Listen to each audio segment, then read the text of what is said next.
Endoscopic spine surgery করতেছি। Endoscopic spine ডিস্কেক্টমি যেটাকে বলে।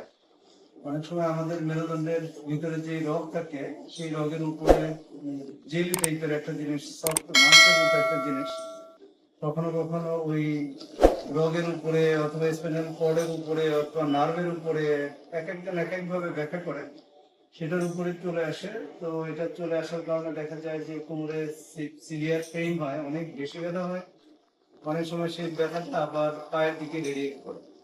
তো আমরা আজকে একেবারে আধুনিকতম অপারেশন প্রসিডিউর, যেটা বিশ্বের আধুনিকতম অপারেটিভ প্রসিডিউর, যেটা হচ্ছে কাটাকাটি না করে, বলা যায় কাটাকাটি না করে কোন রকম একটা ছোট্ট ছিদ্র করে, শুধুমাত্র 6 মিলিমিটার সাইজের একটা ছিদ্র করে এই অপারেশন সম্পন্ন করতে পারি আল্লাহর রহমতে।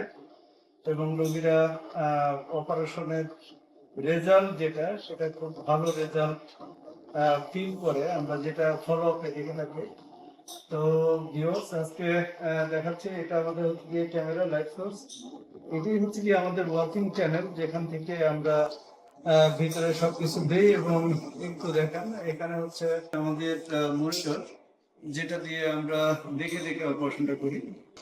এই যে যে সাদা অংশটা, এই সাদা জিনিসটাই হচ্ছে কি আমাদের ইন্টারভার্টিব্রাল ডিস্ক, যেটা মেডিকেল টার্মে বলে, বাংলায় যেটাকে অনেকে জেলি বলে, কেউ নরম মাংস বলে, এই ধরনের একটা ব্যাপার, যেটা আমাদের নার্ভের উপরে উঠেছিল আমাদের এই পেশেন্টের।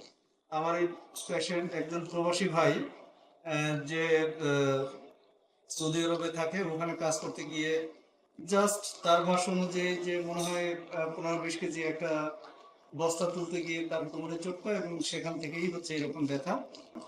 এটা পুরো পোর্ট সহ ক্যামেরা সহ তুললে তখন আসছে, দেখেন আমি পুরো পোর্ট সহ ক্যামেরা সহ তুলতেছি।